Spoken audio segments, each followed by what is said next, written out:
if I would have applied myself, I could have gone to the NBA. You think so? Yeah, I think so. But it's just like, it's been done. I didn't want to, I was like, I don't want to be a follower. Hi, I'm Jason Concepcion. And I'm Shea Serrano. And we are back. We have a new podcast from Wondery. It's called Six Trophies. Woo! And it's the best. Each week, Shea Serrano and I are combing through all the NBA storylines, finding the best, most interesting, most compelling stories, and then handing out 6 pop culture themed trophies for 6 basketball related activities. Trophies like the Dominic Toretto I Live My Life a Quarter Mile at a Time trophy, which is given to someone who made a short-term decision with no regard for future consequence. Or the Christopher Nolan Tenet trophy, which is given to someone who did something that we didn't understand. Catalina Wine Mixer trophy. Ooh, the Lauryn Hill, you might win some, but you just lost one trophy. And what's more, the NBA playoffs are here, so you want to make Six Trophies your go-to companion podcast through all the craziness. Follow Six Trophies on the Wondery app or wherever you get your podcasts. Listen ad-free right now by joining Wondery Plus.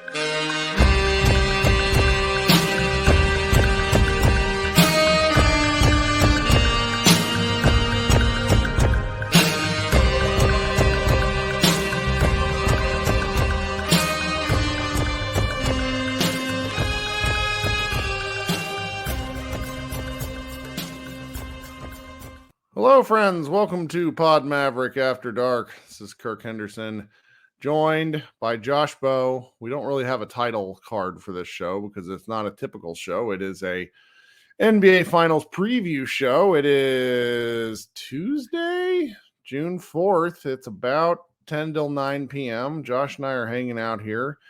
And, before we get this show started, I want to note a couple of things.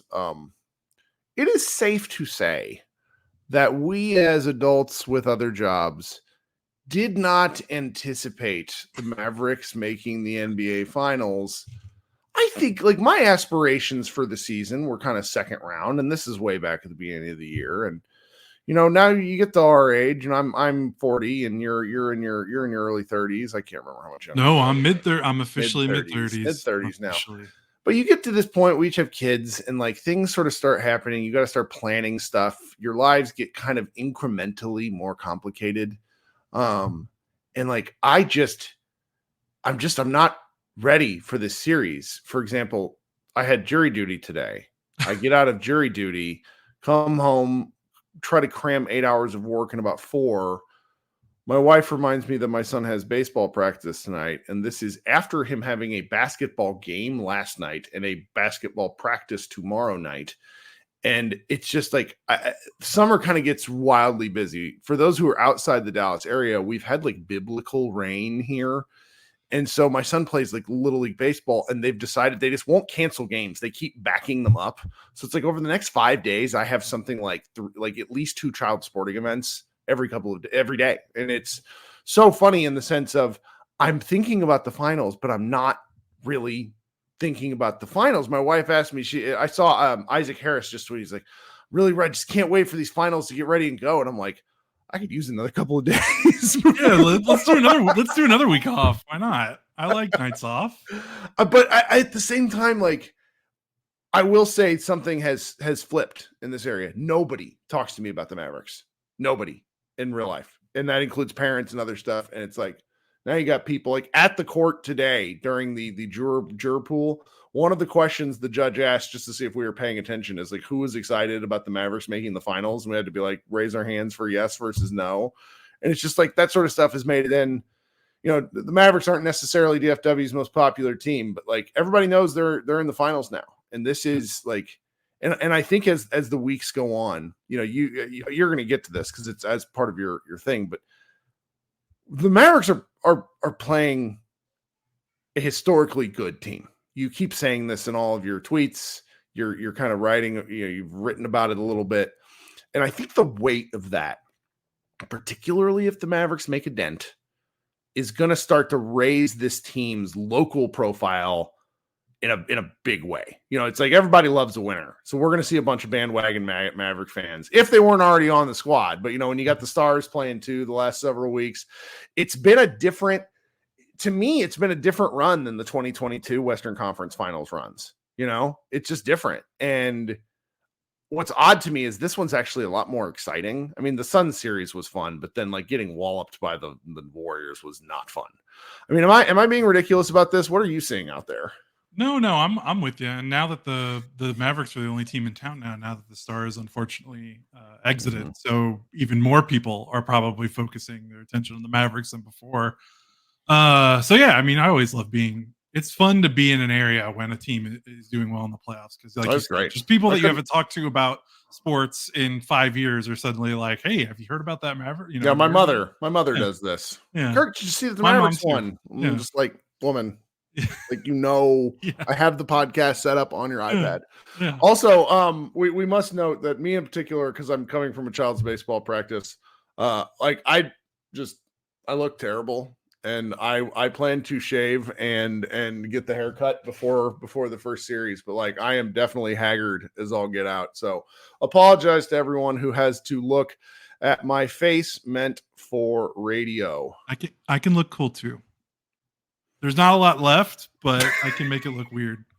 It can get weird. It can get nasty. I will say, man, I didn't listen to podcasts like this, and I don't think this kind of audio was around, but like, it's really, really cool to hear everyone and their uncle that I like listening to talk about the Mavericks now in a way where it's clear they've spent some time on them.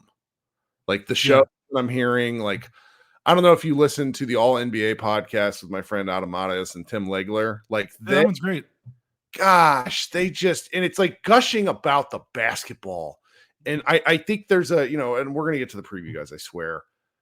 I really think the narrative angle from this series is going to burn itself out before the series starts. Like this, but did you read that Kyrie Irving article that Tim McMahon put out?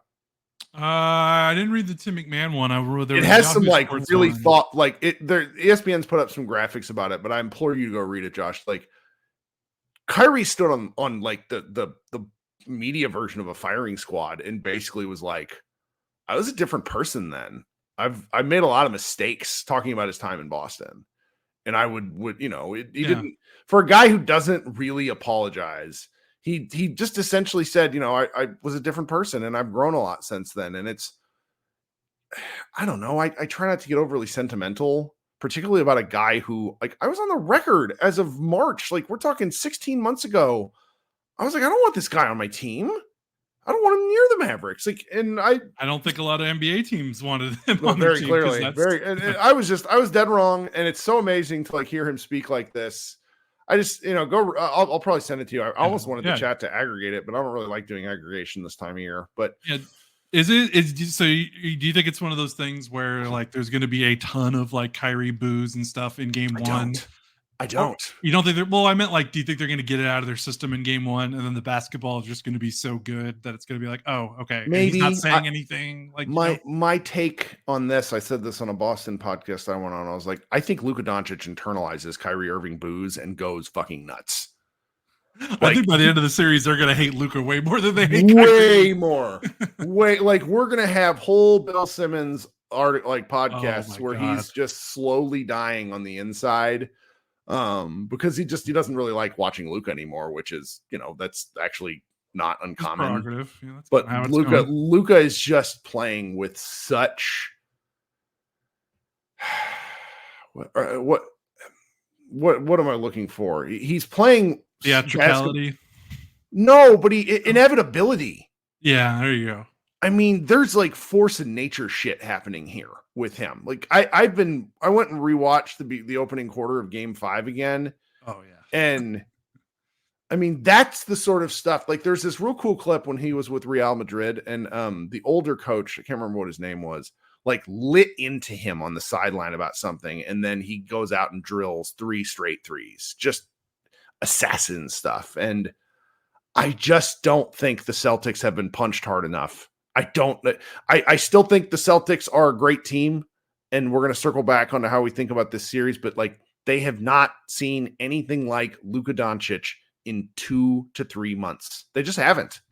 No, they have not. That's going to definitely be a wake up call for them in game one, especially integrating KP back in. But yeah, I mean, I'm looking for I want to see how Luka interacts with that Boston home crowd because I think that's gonna be there's wrestling shit there. You're a bigger fan than I am, or at least more recent fan than I am. But Luka works the crowd as well as some of the top wrestlers. He obviously wouldn't be good on the mic like The Rock, but maybe he would. Maybe if he was allowed to curse and do Luka's so I just love it so much when he gets going because it's I can't imagine. Rooting for him would be so upsetting. My friend Andrew Sharp has been an anti-Luka guy since the beginning of time, and he is just dying as he's watching this series. Text threads where he's just I can't do this. I can't, because he's just so wrong about Luka and has been for 6 years, and it's so awesome watching people get upset over him. Well, we talked for too long. Why don't we start this show? Okay. You want to talk about the basketball games? Yeah, the actual basketball. Let's do it. Okay. I'll start us off here. So my main point, and I talked about it on Twitter earlier today, is so as funny as it is about how Mavericks fans feel like a lot of national people are just now watching their team for the first time and not understanding just how great that this Mavericks team has been. Since middle of February, start of February. So we're about 3 months of pretty sustained, excellent, elite level basketball. So in the same way that I think a lot of Mavericks fans were screaming, how did you not see this coming? This is not a fluke. This is a really good team. I feel like there's another thing happening where now Mavericks fans or non-Celtics fans are not really, you don't have to appreciate or respecting the greatness of the Celtics team. There's a thought because the Celtics have played some rough, they haven't played a great competition in the playoffs and they've had some weird looking games. At the end of the day, they're still, they still rampage through the playoffs. They never got challenged. They never faced an elimination game. I don't think they lost. I think each of their series they won in 5. If I'm right, no 5. I think the first 2 were 5, and then a sweep against the Pacers. So, despite the fact everyone keeps saying they haven't played any competition, well, they've also kind of dominated for the most part. So they were They had the 4th best net rating of all time this season. Contextualize that for me. All time. I'm going to contextualize that for you because I'm going to look at the. Oh my gosh, I had it and then I lost it. That's okay. So let me. It's you say no, because I want to name the other teams that they're in that list with. Shout out to my guy Josh McSwain in the chat who said we talked for too long. We Kirk, meaning he's calling me out for running my mouth. Shout out Josh. Fair enough. We're having fun. Okay, so their 4th all-time single season net rating, 11.6. Here are the 3 teams above them: the 96 Bulls, the 97 Bulls, and the 2017 Warriors, the first Warriors team. So 3 of the widely regarded best teams of all time. And then the teams right below them, the 2016 Spurs, the 2008 Celtics, the 92 Bulls, the 1971 Milwaukee Bucks, the 2016-73 win Warriors, and then the 1972 Lakers. That's the top 10. So I didn't look that up, but I'm pretty sure every single team has won the title that year. No, except for the Warriors. Obviously, the 2016 Warriors did not, but they won 73 games, right? And then ran into the greatness of LeBron and Kyrie Irving, which if you want to buy into that kind of stuff, there you go. So historically great, and I got some responses that were like, "Well, the East is trash," and I'm like, okay, sure. You only play who's in front of you. I don't see a lot of other East teams that dominated, that were a top 10 all-time team against this. If the East is so trash, where are all these other teams that have dominated it? And I guess you could say, well, they're all in the West, but still, they can only play. They can play. Yeah. You can't fluke your way to that kind of season. It was a historically dominant season, and there's a lot of people that are like, why are the Celtics such heavy betting favorites? And I'm like, because they're the 4th. They've posted the 4th greatest season of all time. That's just how it goes, and that's not disrespect to the Mavericks. I've not looked at their playoff numbers, but I got the playoff numbers. Well, no, it's their playoff record. So they've won 3 series and they won 64 games, right? Right. And so how many games have they lost so far in the playoffs? Oh man, on the spot. Let me check. It's okay. 2. I think they've lost twice. Yeah, they've lost twice. We're inching close to 100 games where they've won nearing 80 of them. Yeah. Like this is not like shit like this doesn't happen. Just like 76 and 20 total. Thanks, Mike. So it's like 4 more wins would put them directly at 100. Like we're this just doesn't like it doesn't just like the Mavericks, a 5 seed doesn't get to the finals and like reform their team midseason. Right. Teams like this don't lose in the finals, meaning the Celtics. So right. And I don't and that's where when Josh is talking about this is just like you can't hand wave and be like, this is more like the Celtics are really fucking good. Yes, the Mavericks are rightfully the underdogs in this series, and rightfully, the heavy underdogs. And like I said, that's not a disrespect to the Mavericks, who I still think are an elite team within the context of the season. Mm-hmm. The difference is the Celtics are an elite team within the context of the history of the entire NBA. Mm-hmm. That's there's a difference there. And now, of course, they have to finish it off. But if they, just hypothetically, if they win the title, they win the finals, and especially so if they win in relatively short order, this will go down as one of the greatest seasons in NBA history. Mm-hmm. Like it just will. You can't finish top 4 net rating all time and then win a title and not be considered one of the all-time great single season teams. They just are. So that's what the Mavericks are up against. But that doesn't mean the Mavericks still have a chance. And we're going to talk. We're going to get into this. We're going to talk about why the Mavericks can still win.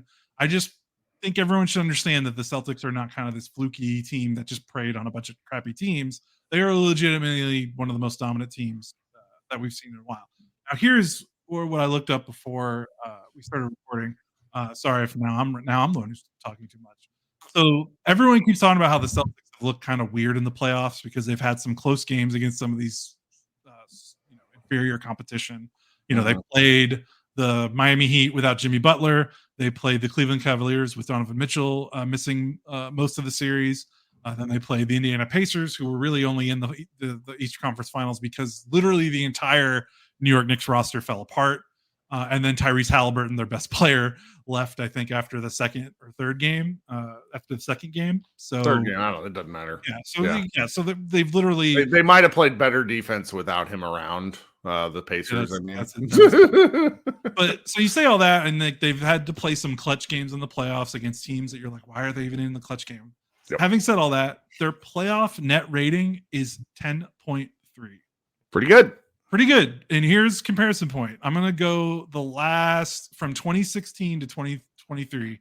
Here are the NBA champions playoff net rating. So again, remember, currently the Celtics are 10.3. 2023 Denver 9.2. 2022 Golden State 5.7.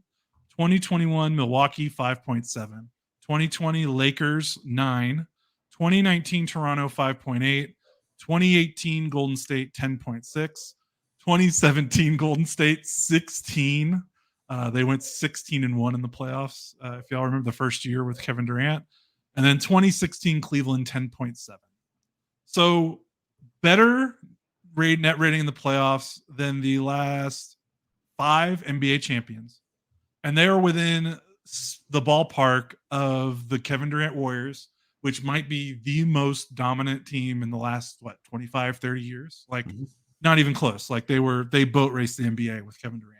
Yep. And they're basically on similar grounds to the 2016 Cleveland team that upset the 73 win Warriors, also considered one of the greatest regular seasons of all time. Mm-hmm. One of. So they're right up there, man. Like they're like people keep saying they haven't looked great in the playoffs and understand the competition has been good, but they're still dominating. Like they are not squeaking by these games. This is a historically great team, regardless of any context you want to have. Criticism comes from the fact that they're not boat racing teams from the get-go. And I don't necessarily think that's fair because it's the playoffs. These guys are human. These other teams are playing hard. They've closed when it matters. And that's the part that has to stick with you. I mean, you watch some of these games, and I think you can say that there's openings for a team like the Mavericks. Absolutely. They have weaknesses. The Pacers absolutely shit the bed in 2 out of the first 3 games down the stretch in the clutch time. Do you think the Mavericks are going to do that if the game is close? I mean, that's where we'll circle back around to that, but that's where we're getting. So, you have on, like Josh used to write like 5,000 word previews, and we realized that not as many people would read them as we would like. So now we turn these into podcast episodes. So Josh has kind of a really great outline here. And the next thing we're going to talk about is kind of looking at the two teams' bread and butter put together. So the Mavericks defense, which has been their calling card since the trade deadline. Well, really since like early March. Yep. And then against the Celtics offense. Yeah, it's basically the best way I can sum it up. Like if you're watching the Mavericks defense versus Celtics offense from a broad, 30,000 feet view, is think of the Celtics offensively like Oklahoma City, but with experience.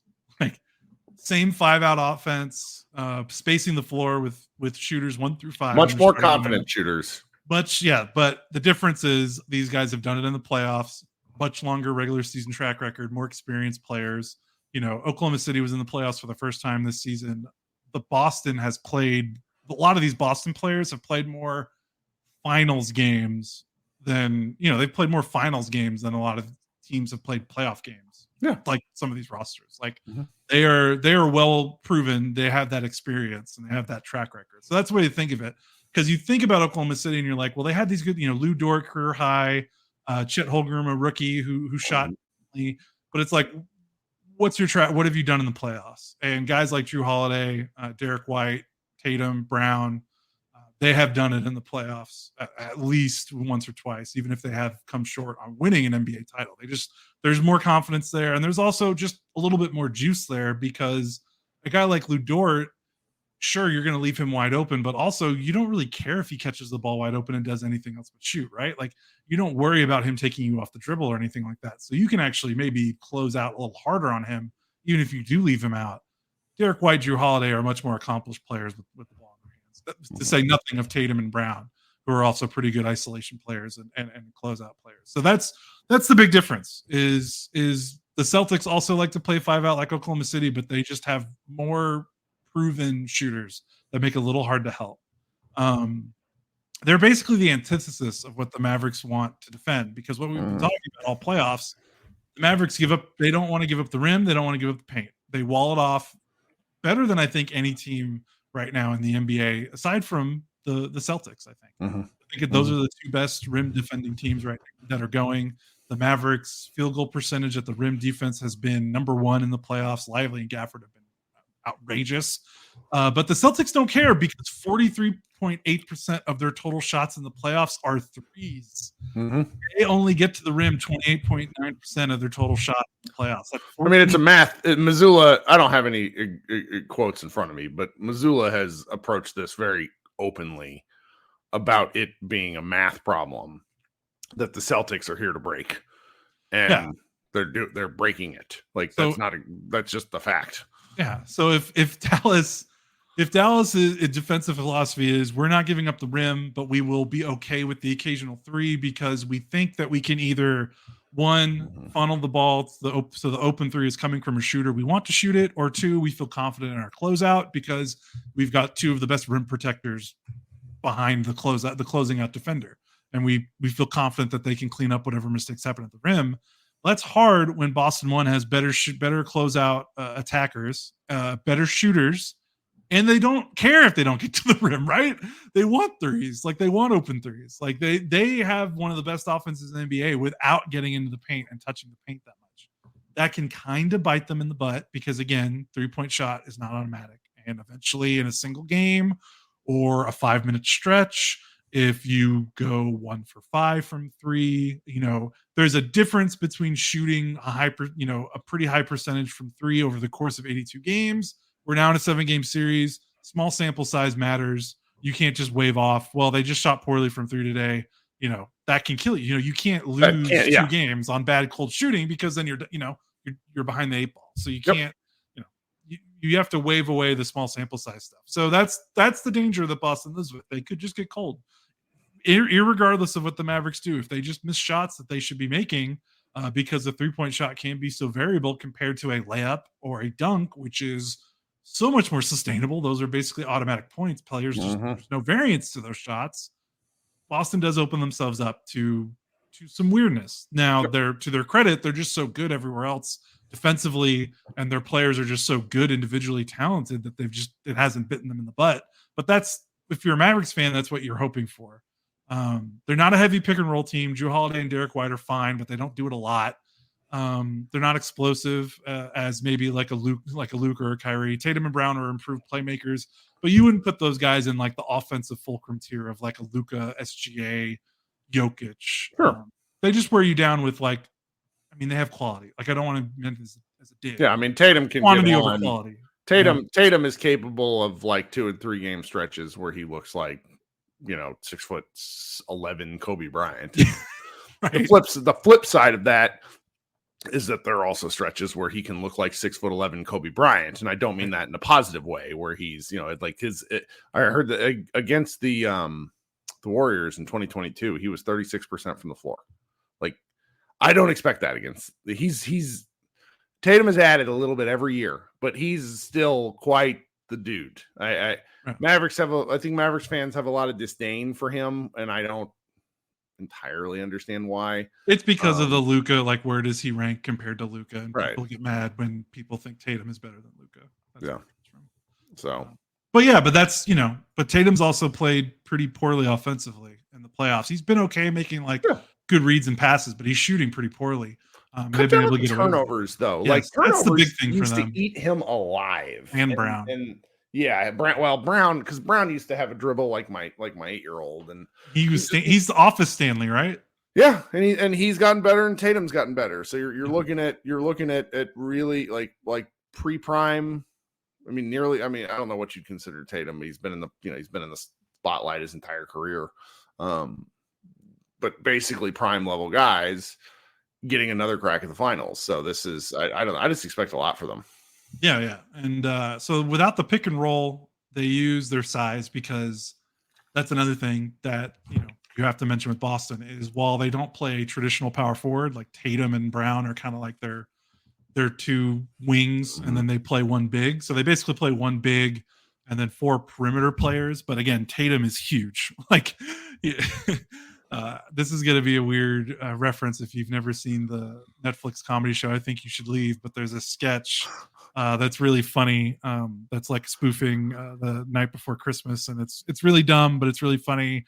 And it's a guy talking about this giant skeleton monster, and he just goes, "He's huge." And it's like, every time I think about Tatum, like, I hear that clip in my head. He's huge because he's a big guy for a wing.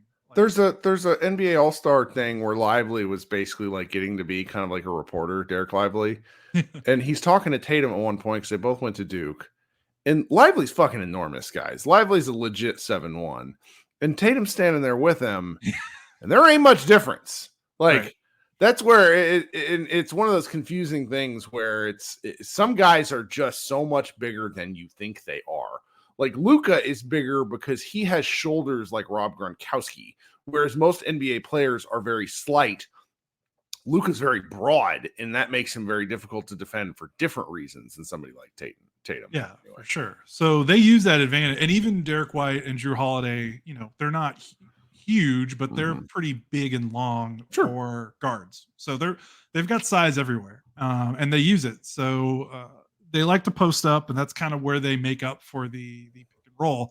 And let me see what I've got. So in the playoffs, they're second in post up frequency, 7.3%. They're averaging 1.13 points per possession in the postseason. No, sorry, that's the regular season. Postseason, it's been down 0.96 points per possession. But that's basically without Kristaps Porzingis, and that's probably where we transition. Is KP is kind of like the swing player in this. Can I give you a KP stat before you talked? No, go ahead. So my man Dwight of the 21 going on 77 podcast said he looked into this. So I didn't do this math. Could be incredibly wrong. Okay. Could be incredibly wrong. But I believe him because he puts in the work and he's a smart guy. Kristaps Porzingis, upon coming back from any 5-game or more stretch, shoots 32% from 3 or worse from the floor during the next 6 games of his playing. such a specific series of numbers, which really makes me think that Dwight was like, I'm listing out all this man's seasons and I'm looking at all of this. Because like Dwight was a big KP defender. Like he likes KP. But it is true. Like we watched it ourselves. Like part of why he got traded. Porzingis comes back looking like the giant skeletons they sell at Costco, or at Home Depot. Like it's a different deal. That was part of why Mavericks traded him, because they were tired of the off again, on again. Like he works his way, he gets hurt, comes back, needs like a week to feel himself out, get his legs back under him, plays well for 10 days, then knee soreness, he's out, and you just rotate the cycle. And the Mavericks were tired of that cycle, and that's why they traded him. He's not had that in Boston though. Right. Yeah, credit to KP. He's been much healthier. And of course, he misses 2 playoffs. He misses the second round and the third round, but we'll see. So that's the big thing. Like, it's hard for us to predict this series because we just don't know what level we know that he's starting and playing game 1, but what KP are we going to see? Like, this is a long layoff. He hasn't played basketball in a long time, and we've known like you said, historically, and you've said those numbers about how he shoots after a long layoff. Historically, it's not great. Well, this is also quite literally different basketball than he's ever played before. He's played fewer playoff games than Derek Lively. That is a stat. Yeah. That is quite. He's played 14. Lively's played 16. That is quite the stat. So that's huge. And the reason why it's so huge is because in the regular season, I mean, when I was looking up these numbers before we started, because I knew he was having a good season, but we're not Boston bloggers, we're not Boston podcasters, so I'm not looking at this stuff all the time, and I'm not watching him every game. So when I looked this stuff up, I was kind of shell shocked how like everyone said he was good. But he's been great. It's really fucking annoying. He's been great. Like it's part of why I went on this Boston show. And it's like people are like, "Oh, are you guys still mad at Porzingis?" It's like, I'm not mad at the guy's for his body. He wanted to play. It's like we started to get into this in the show the other night. He and the Mavericks were completely full of shit in how they dealt with his injuries. What do you mean? They nobody was candid about how fucked up he was. Oh, yeah. We're watching the guy, and so now there's all this revisionist history that Luka was an asshole when the poor guy was like shuffling around dragging one leg.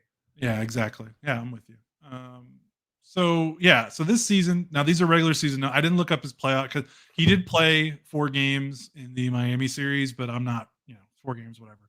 So these are all regular season numbers. 15th in total post-ups. He shot 62.3%. Take that, Rick Carlisle. He shot 62.3% on the 15th. How far away were those post-ups? Do you know? I don't have that. That'd be a curious thing for me. Well, I can kind of guesstimate because I got some more numbers that kind of lean into that. So that's 1.3 points per possession. Like 1.3 points per possession on a post-up. Like that's like you're not getting far. You're not getting far away from like pick and roll. Roll man finisher numbers at 1.3, like, and that's a way more efficient play. So 96th percentile, he was incredible. Tatum in the regular season, by the way, 16th in total post ups. So Boston really likes them. Yeah. They have a lot. They have some interesting post up because they can't pick. Because they can't. They're leaning into their strength. They're big and they can shoot. They can shoot from all over the floor, but they can't run pick and roll. So why do it? Just lean into your strength and. Tatum, it was 52.4% shooting on post-ups in the playoff. In the regular season, 41.5% in the playoff. So that's a number you're going to need to watch in this series. But going back to KP, more comfortable in the post against switches. He's taking flat-footed bigs off the dribble facing up. He's not letting smaller defenders bully him away to take those long mid-rangers. Here were the numbers that really got me. Now the post-up numbers are crazy. He's KP this season shooting 50.9, so that's 51% in the paint outside the restricted area. League average is 44%. 174 attempts this season. Here, that's 23% of his total shots. He only took 72 mid-range shots this season. And he played a decent amount of games this season. So, he played more regular season games, I think. I don't know how many he played exactly, but he, it's not like he didn't miss like 40 or 45 games. He played.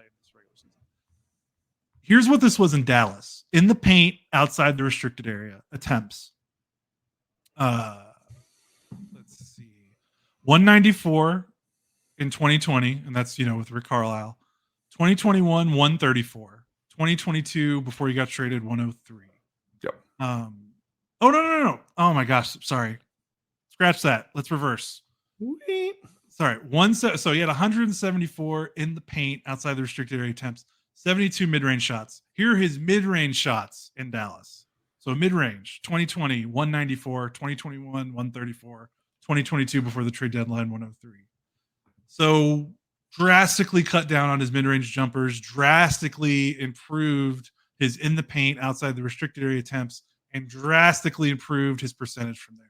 Because here was his non-restricted area paint field goal percentage in Dallas. 2020, 34%. 2021, 43%. 2022, 45%.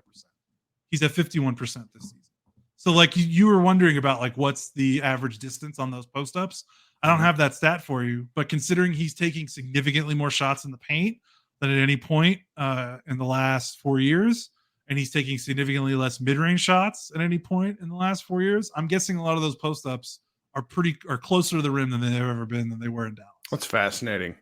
Because the thing about this is, guys, the Mavericks couldn't get KP to go there. They couldn't get him to go there into the paint. Like they couldn't get him to pick and roll, which is fine. I'm okay with that in hindsight because it's a little bit dangerous with a guy like that. But he wanted to post up at like 17 feet. Yeah.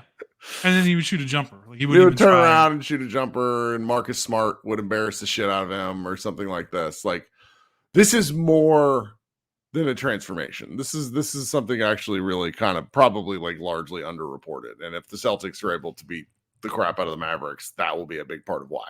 Right. Like he has to be healthy. He has to feel comfortable. Like if they don't get this version of KP, this regular season one, who's shooting 50%. I'm sure our listeners are like, what are you guys like? How the fuck are we supposed to win? You guys are just like beating the shit out of the like. We're really like blowing the Celtics right now, but they're good. Well, they're good, and here we're gonna get there. So we're gonna get there, but we have to talk about this stuff because we have to. Like this is why they're that good. Like we're not just blowing smoke up your ass. Like we have to get into this because this is what you're gonna see what the Celtics are gonna try to do. I think with Horford, I feel like there's a narrative that like maybe there's been a drop off. There hasn't. Starters net rating with Horford in the playoffs is 19.2. That's pretty good in about 400 possessions or so. He's still a willing shooter, 5.63 attempts per game in the playoffs, only shooting 34% on threes, but his attempt, like the 5.6 attempts are big. Like Chet didn't shoot a lot in the Mavericks series. Horford will get them up. He does have a slower release. So what do you think about how the Mavericks guard when it's KP versus when it's Horford? Because my thought is when it's Horford, because he does have that slower release, and I don't think you're scared of Horford post-ups like you are KP post-ups now. I mean, it's a different level of respect to give him. Yeah. Do you think that the Mavericks will be like, okay, let's let Lively Gafford guard Horford, and then when it's KP, let's put Gafford Lively on a wing and put PJ on KP? Like, how do you see that? Like, how do you see how the Mavericks defend KP versus Horford? The last thing that you said, where you put like a wing on KP, is what they'll do.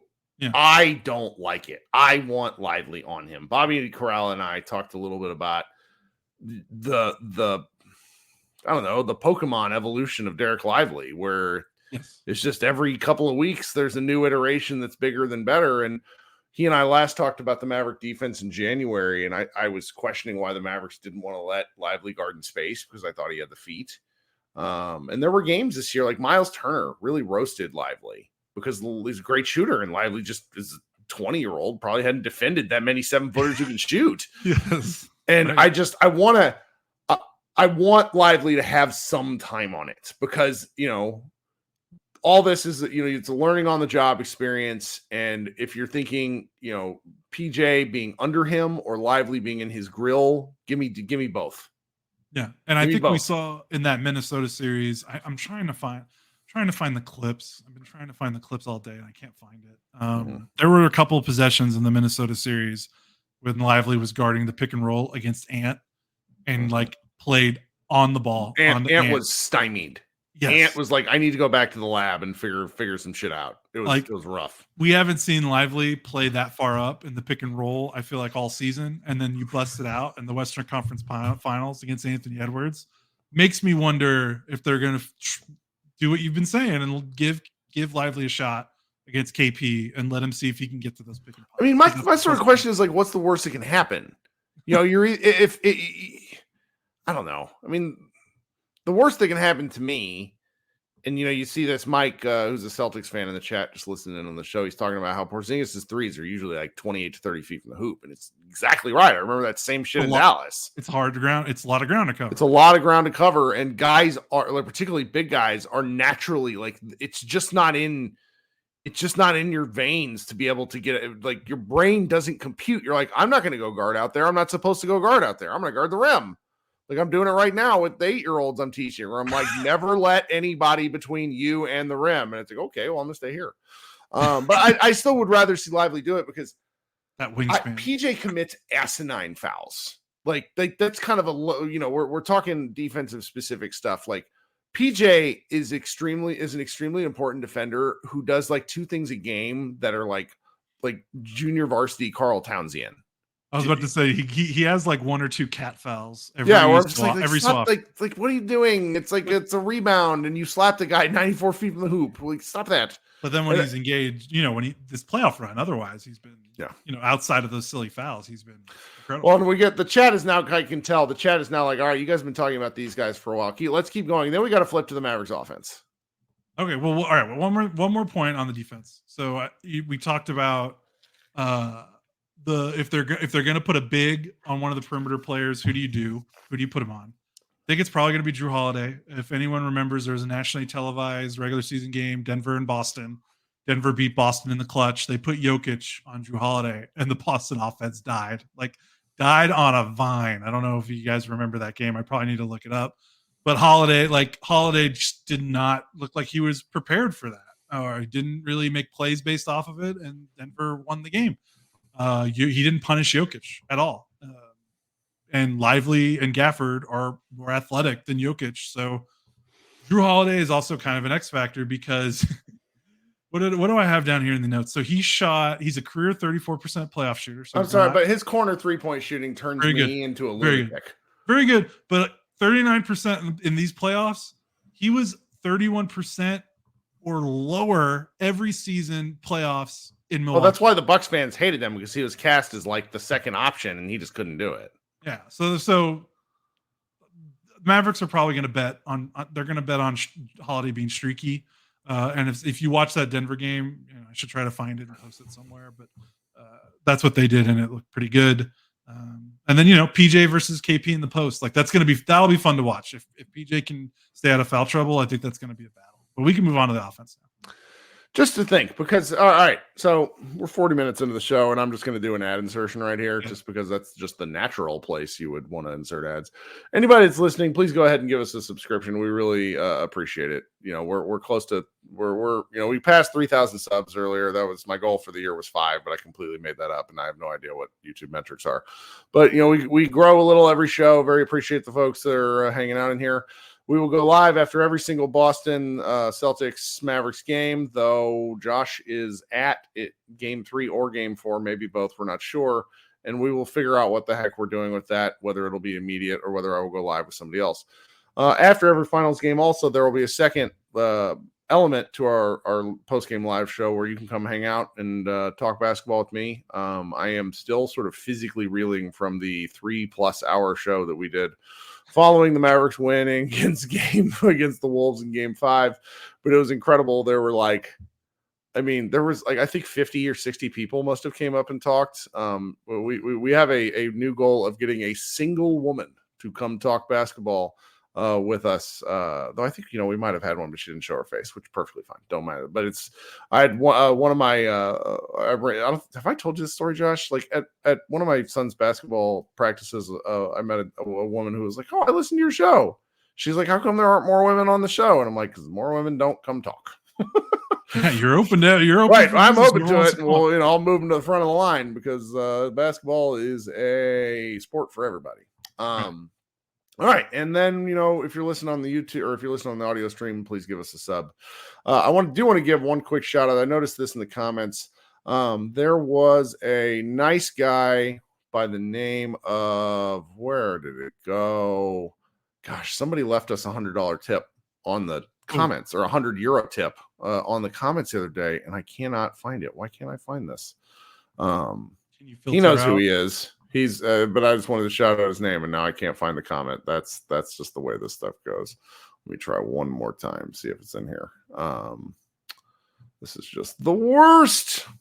Well, I'll find it later. But we're really appreciative of the tips we get. Shout out to Will Pengilly, who left us $5 a little bit earlier. This has been a great month for that sort of thing. Makes it worth it for Josh and I.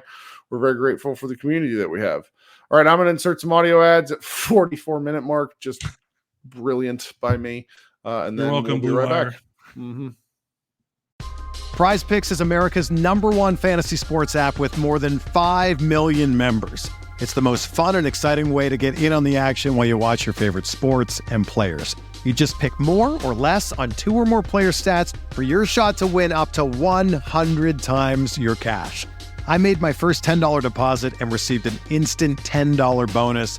And if you have the skills, you can play for a shot of turning your $10 into $1,000.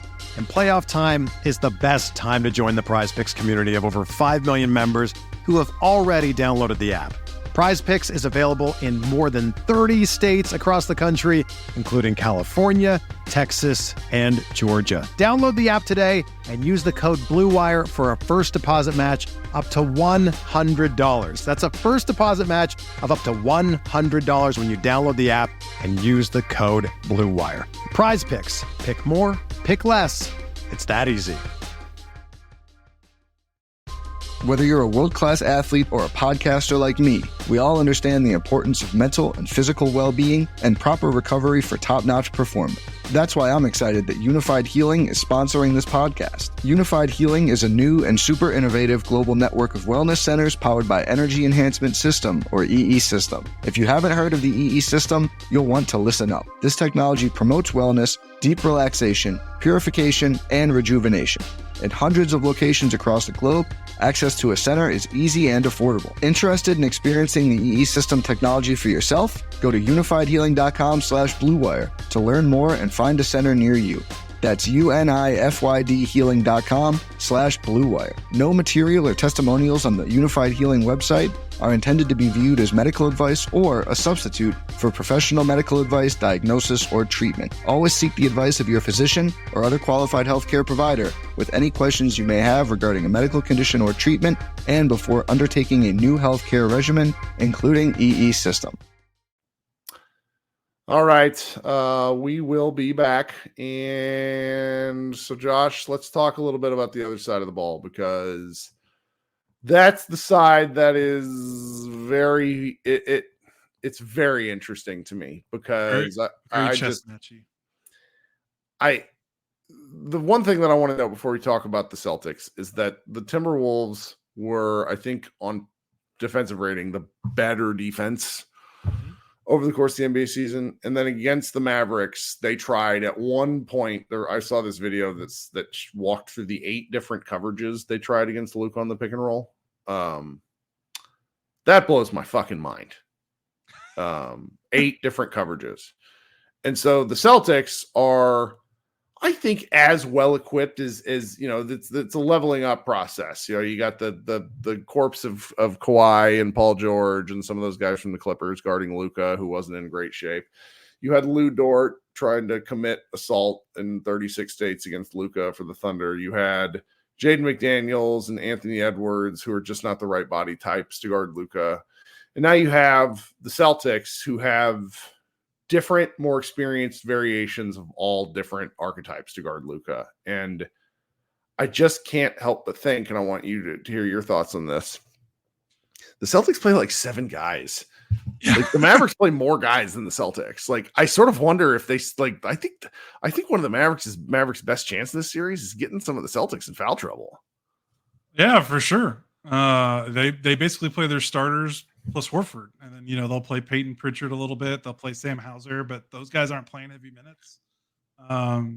We talked about that against OKC and the Minnesota series about how the Mavericks technically have the depth advantage, and we'll see if that matters. And I think that mattered a little bit in the Minnesota series for sure. The Minnesota just didn't have anyone to turn to off the bench. The Mavericks got like random Jaden Hardy. Like, you need random games from these guys, even if it's We're talking about those Jaden Hardy games until the end of time.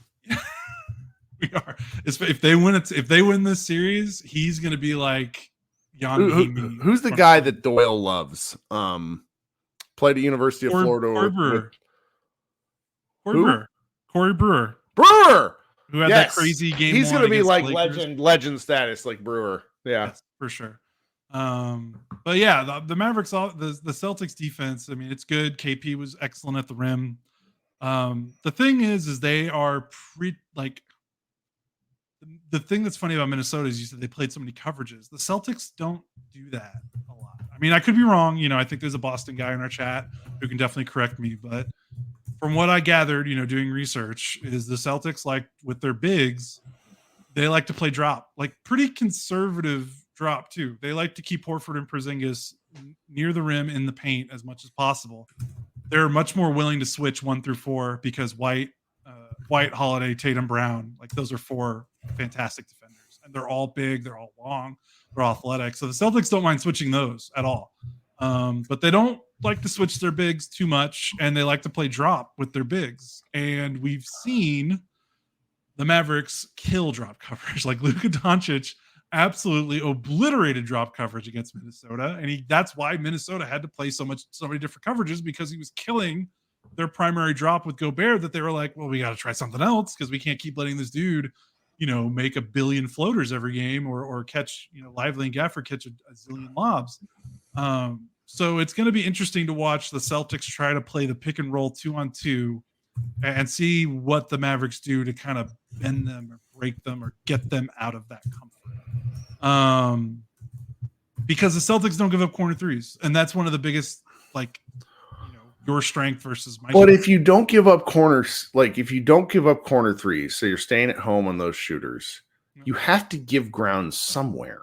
Right, you would think, but they are only 25% of opponent shots at the rim, lowest among playoff teams. You share corner threes, 6.9% of opponent shots. Okay, the rim, so the floater range, right? That's the answer for the Mavericks, right? Is Luka making a billion floaters? Which that's simple, but I mean, if you go look at the Mavs Wolves series, he decided to become like the world's most insane. I mean, he hit one over Rudy. Rudy's standing there right in front of him, and he just does a little over the top of Rudy that I thought Rudy was going to swat into next year, and it just drops over Rudy's outstretched arm. And I mean this with love. Porzingis is not Rudy. Al Horford is going to be in trouble if who they're going to try to pick if Luka starts going. Now, I one of the things I keep going back to, and I debate with people about this all the time. I've said this on multiple shows. A lot of people think that Luka is the second coming of Harden. Number one, James Harden didn't shoot a fucking mid-range shot in his life. So let's just throw that whole comparison out the window. Luka shoots a lot of mid-range. He likes it. Second thing, Luka likes making the extra pass. Luka likes making the right pass. He likes making the corner read. He likes making the lob. And I just think that someone's going to have to my sort of take on this is the Mavericks need to come out and absolutely punch the Celtics in the mouth by going to these things that are available to them and not do the feel out shit.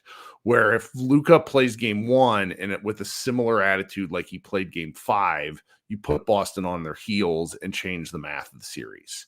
And I know we're not quite there yet, but this is the offensive element that I've just been thinking about, where Luka and Jason Kidd like to sort of feel things out. And I just don't think you have the time against the Celtics. You cannot get behind the 8 ball against the Celtics, or you're not going to come back. Yeah, for sure. I totally agree.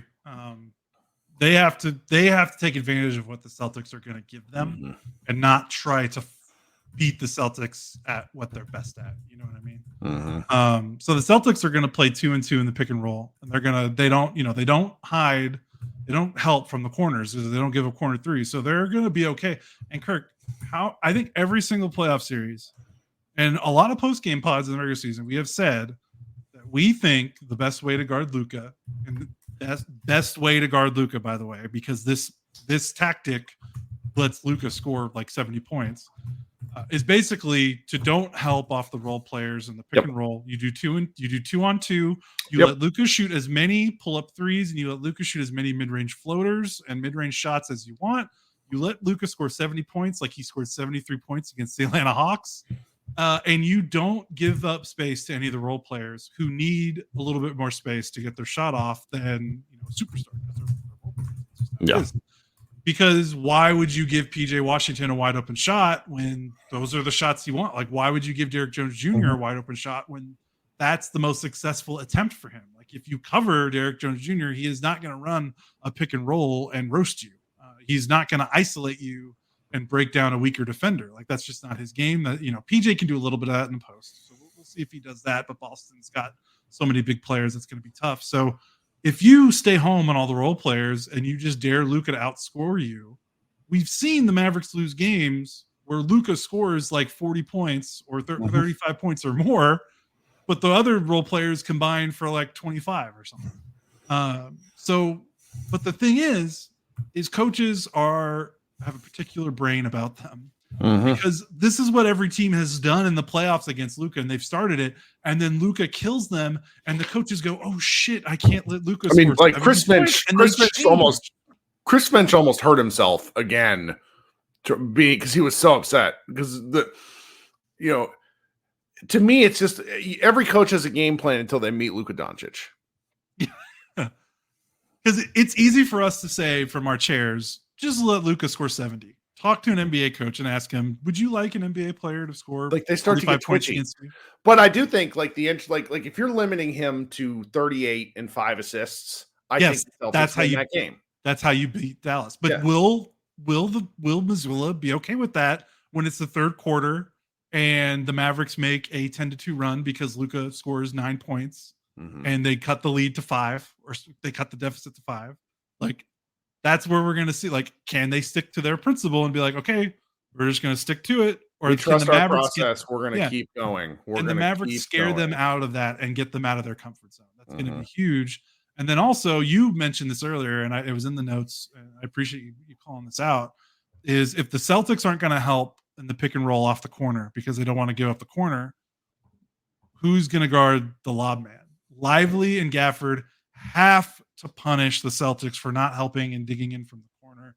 They have to find a way to get those guys lobs because yes, Luka can floater you to death, but really the ball starts getting rolling when you open up those Gafford Lively lobs because that coaches don't want that. Like they definitely don't want that. Like they're going to play 2-on-2 in the pick and roll, but they don't want Lively. They want Luka shooting a contested 15-footer. They don't want Gafford and Lively dunking 16, 12 combined times a game. So that's what I think is going to be how you break and not bend the Celtics defense. And I think that's how you might get them to reconsider, oh man, Lively's got, 4 dunks in this half. Maybe we do need to bring a guy in from the corner. And then once you do that, then it's all downhill from there. And you get the Celtics rotating and you get them in the blender a little bit in a way that they aren't really comfortable with because they haven't needed to do that because their defense is so good. They've been able to get away with it. So get away with it. That's a weird way to say it. Because they've imposed their will defensively, they don't have to do that. So it's going to be really crucial for Gafford and Lively to be vertical threats, and they need to punish the Celtics for not helping in off the corners. Well, and I have kind of I'll tell you my series preview or my series. What do you call it? My how many games I thought the series would go went on Portland earlier, but I made the comment that I sort of think that Lively and Gafford dunks, like the Mavericks are making so many alley-oops off of Luka and Kyrie passes that to me it has the same psychological effect, maybe not the exact same because Steph Curry threes from the North Pole are really, really vexing. But I think these dunks that Luka are feeding these guys really break, like it's so break crazy. Spirits. It's so crazy. Yeah. So because it's coaches are going to drive it's the most reliable shot in basketball is a dunk or a layup, so you want to take those away as much as you can. And then the other thing is Luka has to make threes, right? Like we can talk about so much. If Luka makes 45% of his threes in this series, everything we just talked about almost doesn't matter. The Mavericks can win the championship, right? 43% is so stupid. In the Western Conference Finals, he's shot 43%. If he does that in this series, I think the Mavericks will win the championship. Yeah, he has to make those threes because the Celtics will. I don't know if they want to give it to him, but he's going to have opportunities in the pick and roll against Horford and KP potentially. Now maybe the Celtics do switch, and I think we've got a Celtics guy Very, very nice Celtics man in the chat who said that they experimented with KP switching a little bit this season and it worked okay.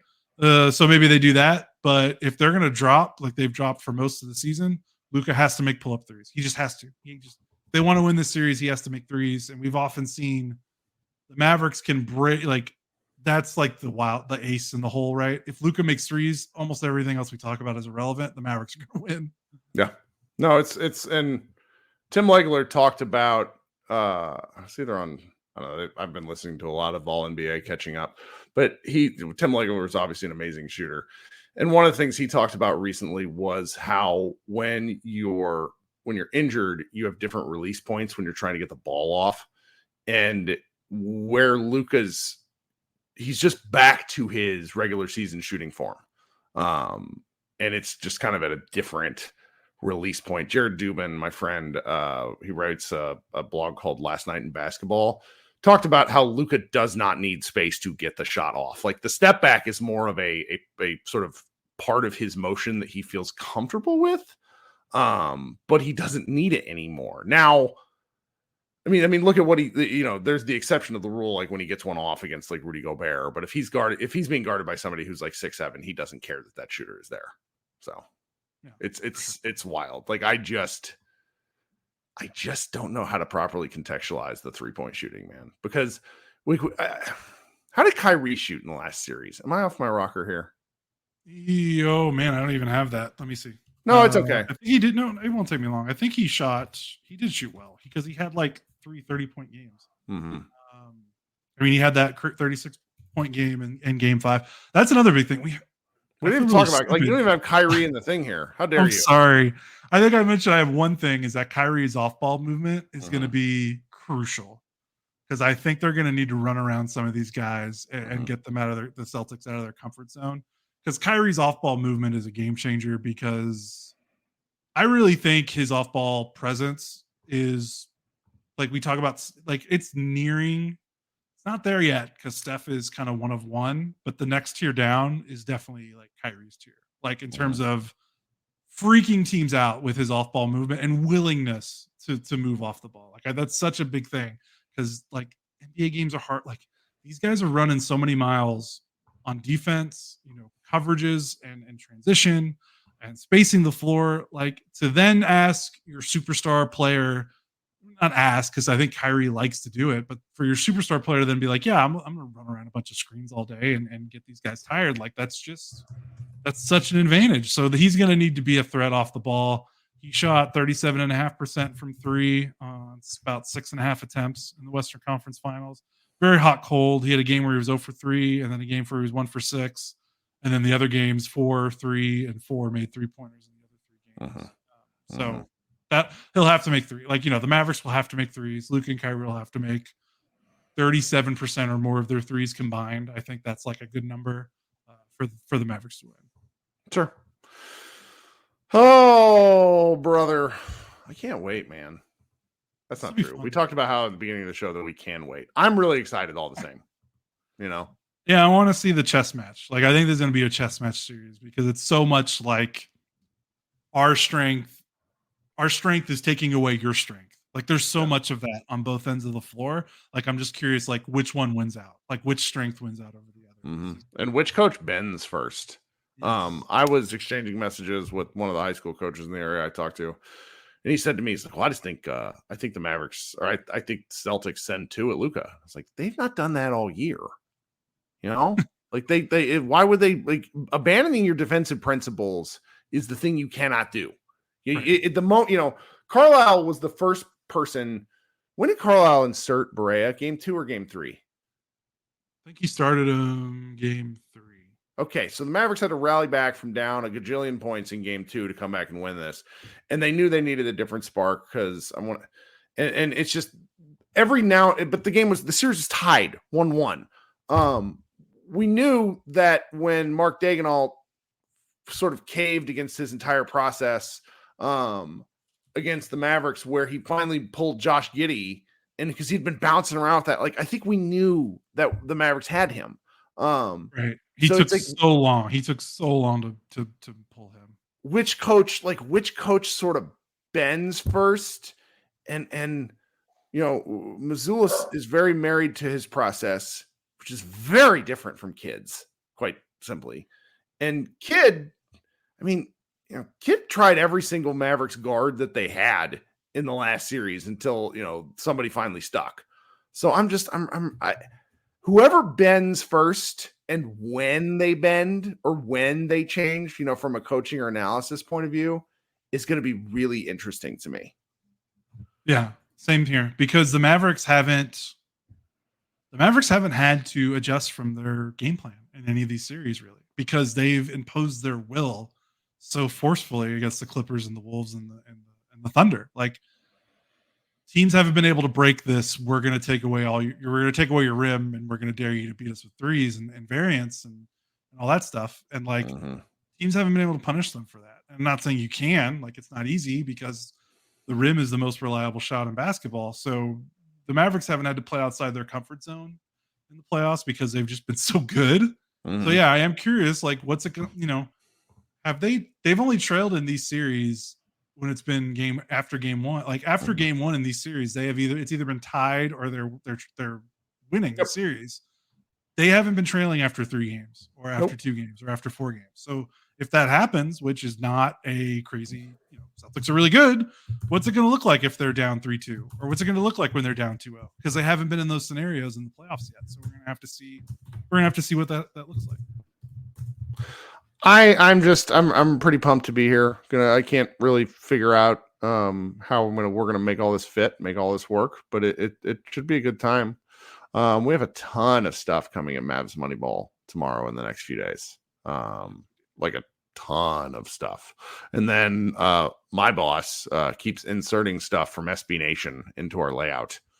So, if you're looking for different writers, different takes, that sort of thing, head over to mavsmoneyball.com. If you want to find us on the internet, ignore, you know where I am. I got all, I tend to talk to everybody, even the people who really don't like me, which, it's always fun. It's like, guys, this is like such a great time to be a Mavs fan. Like, the likelihood that we get back to the finals statistically pretty high. You got Luka Doncic, but it's not like you're expecting it to happen a majority of the years. This is an unexpected thing and one of the toughest conferences in sports. So I think everybody should just really try to soak it all in and have a little fun with it, right? Yeah, for sure. Do we want to do predictions? Oh yeah, I said I'm drunk with power. I said Mavs in 5. You're sticking to it? No, I mean, their predictions. I don't know what the fuck I'm talking about. Who cares? No, I feel bad because a lot of people want my prediction after the Timberwolves thing. Like, oh, what's it going to be now? And I think I'm leaning Celtics in 7. But if KP does not look like KP, it is Mavericks in 6. That's for sure. So if you want to give me Celtics in 7, if everyone's fully healthy, although Celtics in 5 or 6 wouldn't surprise me because the Celtics are really freaking good. But if KP looks weird and does, if this is like a Kawhi Leonard situation where he starts game 1 and it's like you don't look right, and he's not a factor as much as he could be, then I think the Mavericks take the series for sure. I think they'll take it at 6. They'll close it out at home, their first closeout championship. Yeah, that's if KP is being no. I had a ridiculous take online that Kyrie Irving's play is going to be so magical that the Mavericks will win Game 7 on the road in Boston.